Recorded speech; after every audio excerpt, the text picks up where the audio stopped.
Assalamualaikum warahmatullahi wabarakatuh. Alhamdulillahirrabbilalamin wa bihi nasta'in ala umuri dunya wa din.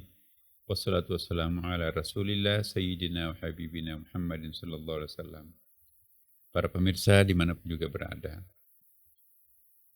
Salah satu pertanyaan besar dalam diri kita, mampukah kita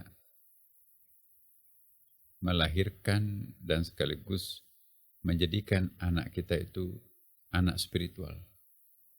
Jangan sampai kita hanya pintar melahirkan anak biologis tapi tidak sanggup untuk menjadikannya sebagai anak-anak spiritual.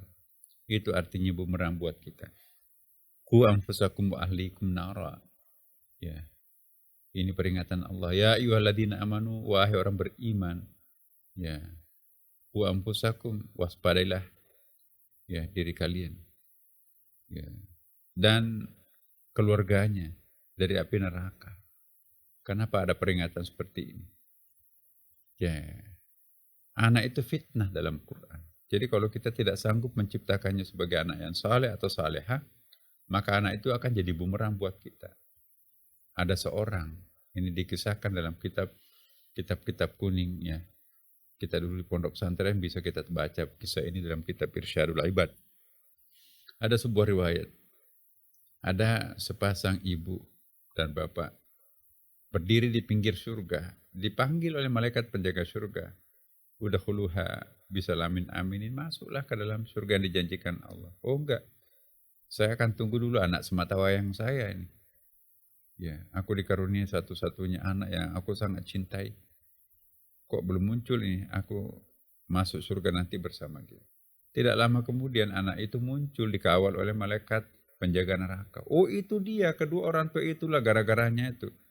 Aku tidak pernah dididik agama yang baik, maka aku seperti ini kenyataannya. Aku melakukan dosa maksiat, tidak pernah aku dibebani, tidak pernah aku didoktrin, tidak pernah aku diajarkan agama sehingga sepergiannya ya setelah meninggal ya kami berpoya-poya dengan hartanya. Nah, singkatnya bapak ibu tadi yang menunggu di pinggir surga ini dilemparkan ke dalam neraka bersama dengan anaknya. Jadi anak itu bisa menjadi faktor yang menyebabkan kita masuk neraka. Lihatlah wajah anaknya Bapak Ibu.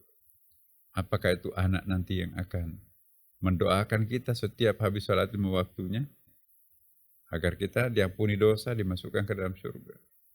Atau jangan-jangan boro-boro mendoakan setiap salat lima waktu, salat pun juga enggak. Nah, itu nanti akan jadi bumerang buat kita. Inilah yang saya ingin sampaikan dalam kesempatan ini. Jangan hanya kita bisa melahirkan anak, tapi tidak sanggup untuk menjadikan anak itu menjadi anak soleh. Itu nanti akan jadi malapetaka buat kita semuanya. Bumerang buat kita semuanya. Karena itu, mendidik anak itu tidak gampang.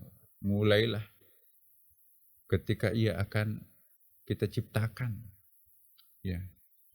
Bahkan lebih jauh lagi. Sayyidina Ali pernah mengatakan, didiklah anak-anak kalian 25 tahun sebelum lahir. Apa maksudnya? Mendidik anak 25 tahun sebelum lahir. Ya, genetik calon pasangan anak kita itu sudah seharusnya kita lihat ke depan. Ini cocok buat anak saya. Anak genetik tampan, anaknya juga pasti akan tampan atau cantik. Genetika spiritualnya, kalau itu anak agamawan, diharapkan insya Allah anaknya pun juga bisa saleh.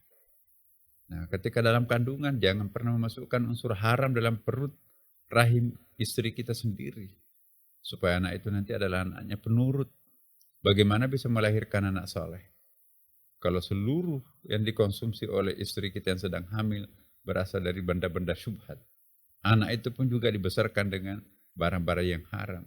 Bagaimana bisa menjadi anak yang saleh? Bahkan kita nanti juga akan berhadapan dengan anak itu. Karena itu saya ingin mengingatkan kepada kita semuanya. Jangan memasukkan ke dalam rumah harta benda yang tidak halal Bapak Ibu. Itu akan bumerang buat kita semuanya. Ya. Hati-hati ini. Jangan sampai nanti kita melahirkan anak, justru seluruh darah dagingnya itu adalah bersumber dari benda-benda syubhat. Makanan-makanan yang halal itu yang kita harapkan. Tapi kalau makanan haram, makanan syubhat. Bagaimana mungkin bisa anak itu menjadi anak penurut? Bagaimana mungkin betah membaca Quran kalau susunan struktur tubuhnya, dagingnya bersumber daripada yang haram? Kullu lahmin nabata min haramin fannaru aula bihi. Semua daging yang tumbuh dalam diri kita ini yang bersumber dari yang haram hanya akan bisa dibersihkan oleh api neraka. Nauzubillah min dzalik. Surga tidak akan pernah menerima orang yang ada setetes sekecil apapun dalam dagingnya itu tumbuh dari barang yang haram. Maka itu harus dicuci dulu di neraka berapa tahun, Allahu a'lam. Karena itu banyaklah beristighfar bagi mereka, bagi kita semua yang terlanjur mengkonsumsi barang haram. Ya masa lampau kita itu adalah sangat gelap gulita. Tidak ada yang bisa menyelamatkan kita kecuali istighfar, taubat, mohon ampun dan menyerahkan diri kepada Allah Subhanahu wa taala.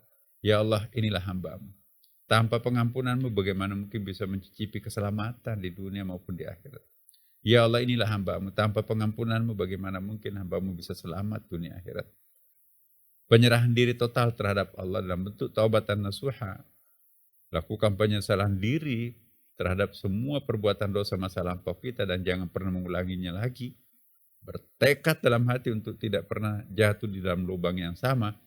Maka itulah ciri-ciri orang yang diterima taubatnya oleh Allah Subhanahu wa taala. Semoga kita semuanya para pemirsa insya Allah mendapatkan kesempatan kesadaran yang sangat tinggi di usia senja kita sehingga nanti kita akan dijemput dalam suasana husnul khatimah. Demikian para pemirsa, wassalamualaikum warahmatullahi wabarakatuh.